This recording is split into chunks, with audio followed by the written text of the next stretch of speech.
Hi, Alaina. Thanks for being here with me today. I am excited to kick off episode 2 of our Brave series on what made you decide. And thank you so much for making time to chat with me today and share your experience with other women facing similar decisions that you've faced in your journey with breast cancer. Yeah, thank you so much for having me. Happy to do Yeah, it.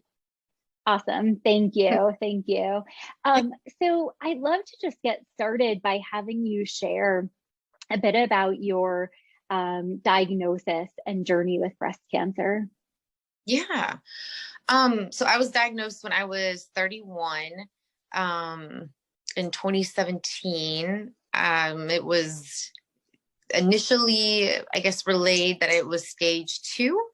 But upon like further, I guess research, not research, testing and scans and things like that, they escalated it to stage 3. Mm, Um, And so kind of a quick turnaround in treatment decisions and started treatment probably like 2, maybe 3 weeks later. And did a pretty aggressive, made the decision to do a pretty aggressive treatment regimen. So mm. yeah. So you were diagnosed in June of 2017, and within a couple of weeks, you had started treatment. Yes, I think I started like the 12th of July and was diagnosed the 21st of June or something like Excuse me. that. Wow. Wow. That's a quick turnaround. That must have been a lot to take in. Yeah, it Yeah. was. Yeah, I can imagine. And would you be willing to share with our audience what treatment looked like for you at that time? Yeah. So I started with chemo initially, which is a little bit different. I guess every oncologist kind of approaches their treatment a different way, but it seems like from other survivors I've talked to a little different. But I started chemo initially. I did ACT. I can't remember the A or the C, but I remember T being Taxol. Um, Mm, 4 rounds of the AC bi-weekly and then 12 rounds of Taxol weekly. wow. Um, yeah, and finished that. They let my body kind of recover for, I want to say, a month, maybe 6 weeks. And then I elected to proceed with a double mastectomy in January of 2018. And started radiation, 6 weeks of radiation in March, finished that in April, and then did my final reconstruction surgery in November of 2018. Wow. Wow, you've had quite a journey. It's been a long couple of years for sure. So, Yeah. Yeah. yeah, And you were really young when you were diagnosed. definitely. Yeah, had it like did not see that coming at all. So, yeah. I can imagine. I can Yeah. imagine. Well, thank you for sharing that with us. And would also love to hear about the the decision you made to have the bilateral mastectomy followed by reconstructive surgery. Would you be willing to share with our audience what factors led you to make those decisions? Yeah, absolutely. So after I completed chemo, we did scans and testing. Um, the testing kind of the scans, I guess, showed some of the uh, tumor. I don't even know if that's the right word, but the cancer cells being like disintegrated, but they were kind of like all over the breast still, and so Mm, my oncologist actually gave me a decision. Not my oncologist, my surgeon oncologist, but um, to do a single, double, and she even offered actually at the time a lumpectomy. mm, I remember like very distinctly when I started with her in June that she shared with me that my best chance of survival was to do long-term survival, let me rephrase that, was to do a double mastectomy. And so like those words stuck out. And then even though she kind of rephrased, or I don't even want to say she went back on her word. I think she was just trying to give me the opportunity to choose. But I remembered that, and I was very, like, it was stuck in my brain. And so I definitely did not want to take any chances of any sort of, I guess I wanted to minimize the possibility of ever having a recurrence. So I wanted to go the most aggressive route possible. So that's kind of what led me to make that decision to do a double instead of the single. And then to the lumpectomy in my mind was never really an option, because I like, that was not even, I didn't really want to go that route, because then I feel like I would always be concerned that something was like left behind or scattered or something like that. So yeah. That makes a lot of sense. That makes a lot of sense. I'm curious, because we're recording this during Breast Cancer Awareness Month. I'm wondering if you might share what led you to even have your diagnosis made in June of 2017. What were the events that led up to that? So it's a little complicated / convoluted. But I had, when I was in grad school in 2014, I had found a lump, took that to my OB. Of course it was my school's OB, so not somebody I'd had like an ongoing relationship with. They out for an ultrasound, gave me the all clear, like really quickly, not a lot of testing, not a lot of like intentional like care, in my opinion. I don't know, but so 2015, 2016, just kind of went to my yearlies, and didn't really, I mentioned it, but didn't really push for anything. And then in 2017, I had my yearly and reminded my oncologist, or not my oncologist, I'm sorry, my OB during my annual. And he at the time was like, okay, like, let's just get you a mammogram for peace of mind. I think I did some other testing, like I don't remember. Sorry, my cat is going to jump over here in a second. No worries. We're cat friendly here, Brave. Yeah, I was watching thing for like a perfect time, and literally he's jumping over. But we did a mammogram, and I remember like very distinctly at the mammogram facility that they were really intentional on getting me a biopsy the next day, wanting to get everything addressed immediately. So it went from like 0 to 100 really, really quick. And like, if I hadn't said anything to my OB, I don't really know if I would have waited another year for a diagnosis or what. So it was just, it's kind of bizarre how it all happened. So yeah. Wow. Yeah. Thank you for sharing that. Yeah. And glad you had your diagnosis when you did, and that you advocated for yourself and kept on top of it. Yeah, absolutely. Yeah. Yeah. Thanks for sharing. Yeah. I'm wondering, oh, I see whiskers. All are welcome. So, and I'm curious, so after you had your bilateral mastectomy, and you were jumping around here a bit, but I'm sure our audience will roll with us. You made the decision to have a bilateral mastectomy, and then after making that decision, a number of months later, you had reconstructive surgery. Yes. Yeah. Can you share anything about what factors went into the decision to have that surgery, and perhaps what sort of conversations that you had with your surgeon to help you decide which route to go with your reconstruction? Yeah. At the time I was single, and still super young. And I mean, I don't know. I'm getting married in like 10 days now. So, yeah, Congratulations. thank you.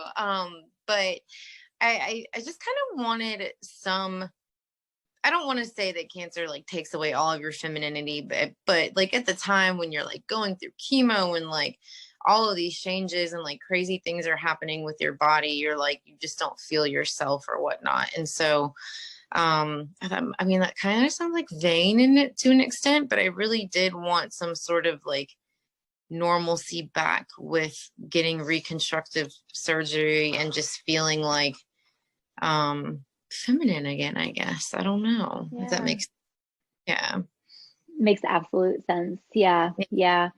And so when you were going through the process with your surgeon deciding reconstructive surgery, were you guided by your surgeon on what options would be best for you in terms of the type of reconstruction, perhaps implants if you have implants? Yeah. Yeah. So I initially just had consults with 2 different plastic surgeons. And both were great. I just ended up going with one. I don't even know why, but it worked, whatever, it worked out. But the deep flap was an option. And then, I can't even remember other options, but, I chose what I chose because I was really not wanting to have a whole lot of downtime. And the I guess the deep flap, I was told that would be, it's while it's your body and like natural, I don't want to say, maybe that's not the right word, but you're using, I guess, more of like body tissue, like Right. for the reconstruction piece. I just couldn't fathom like being down for another 6 weeks, I guess, and recovering. But I have friends that did that and they are like 110% pleased with their results and love it. But I just kind of wanted to get back on my feet and get rolling, I guess. I don't know. I can't say that like besides that, like I was super intentional on any of my other like decisions with implants. Yeah. Yeah. If that makes Sounds sense. like you had a lot to consider outside of that, though. So There was a lot. Yeah, I can't like, and I'm sure other survivors know that too, that like there's just so much to consider and so much that you're taking in on a like a consistent basis from 1,000 different directions. And so you're like, my memory of like the things that I've actually like taken in is like maybe like 10%, maybe 20. That's not true. That's an exaggeration, but still. Yeah. yeah, yeah, Yeah. yeah. So I imagine it was important to find a plastic surgeon that you trusted and that would guide you in figuring Definitely. out the reconstructive path for you.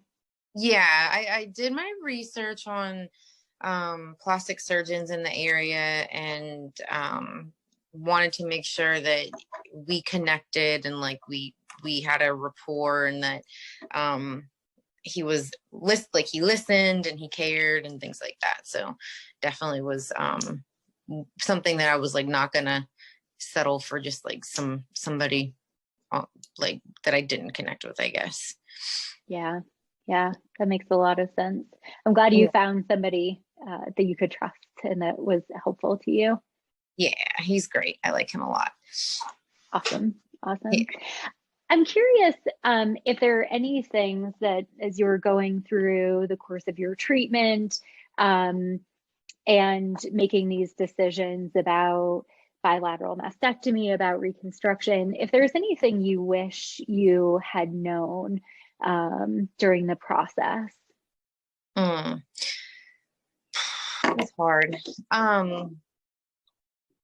Anything I wish I had known.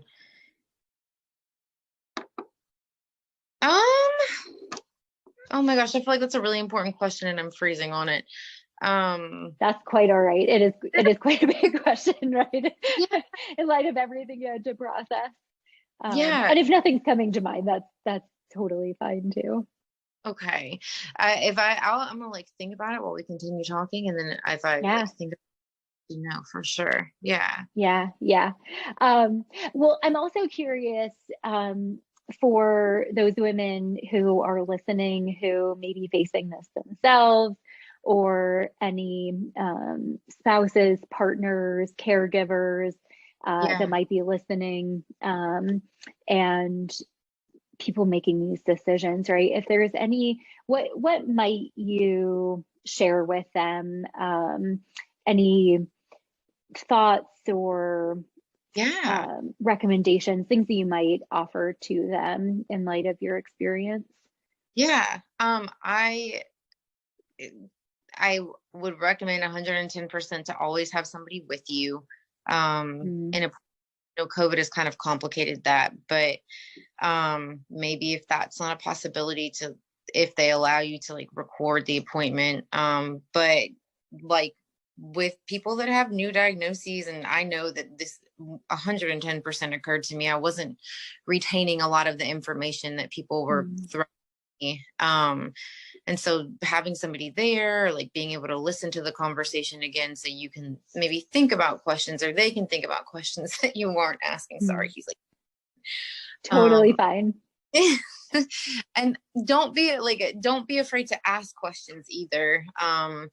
I've found that even though I think I'm being annoying, like to my doctors or to nurses or whatever, that they are more than willing to answer the questions and like sit for the extra time and make sure that you feel at ease and that you're comfortable with the decisions that you're making and the things that you're facing. So yeah.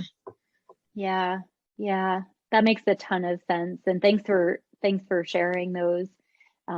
Really important to have all of that information when you can process it, right? It is a lot Yeah. coming at you, often all at one time.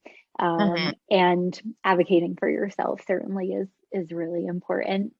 Yeah. Um, Thank you so much for sharing all of this. I'm curious if there's anything else that you feel would be helpful for our audience to know or to think about, as we're wrapping up our conversation. Yeah. One thing that I can think of is that something that helped me kind of overcome just the diagnoses and like the end of the treatment is just finding a good support group that maybe has some like a similar story or diagnosis that you can go to and talk to. And I'm in the mental health field, so I feel like it's just like a that's kind of what I go to. But as I was going through treatment, and probably for like a year and a half after, I was in therapy and like processing through all of it. And so I don't be afraid to find somebody that you can like talk to and process all of this with, because it's not like an easy thing to go through, and no cancer diagnosis is like simple or easy or pleasant. So yeah, just For sure. make sure you take care of yourself in all aspects, and especially emotionally, for sure. So Yeah, that is so yeah. important. And thank you so much for sharing that message. Yeah. And for the work you're doing. Mental health is really important. And obviously, it's a big physical journey that we go on as Mm, breast cancer patients and survivors, but equally a challenging mental and emotional journey through yeah, treatment and after. 100%. Yeah. Yeah. Yeah. And I feel like, I don't want to say it's swept to the side, but like we're so worried and what's the word, consumed with getting our body physically healed, that sometimes the emotional and aspect of it gets kind of pushed to the side. So yeah. Yeah. Yeah. Totally agree. And thank you for sharing that and that reminder, to all of us and to our audience, to really make sure you take care of all parts of yourself on this journey. Yeah, definitely. Yeah. Awesome. Well, thank you so much for being here with us today, for letting us in and letting us hear parts of your story and the lessons and suggestions that you've shared with our audience. And thanks as well for being a brave ambassador. So for all of you who are out there listening, thanks for joining us. Brave is an organization that focuses on breast restoration, advocacy, and education after breast cancer. And we really appreciate our ambassadors. We're honored to support women on this journey through breast cancer and reconstruction. So Alaina, thank you again. And please tune in to the next episode where we'll be hearing more experiences. Bye for now.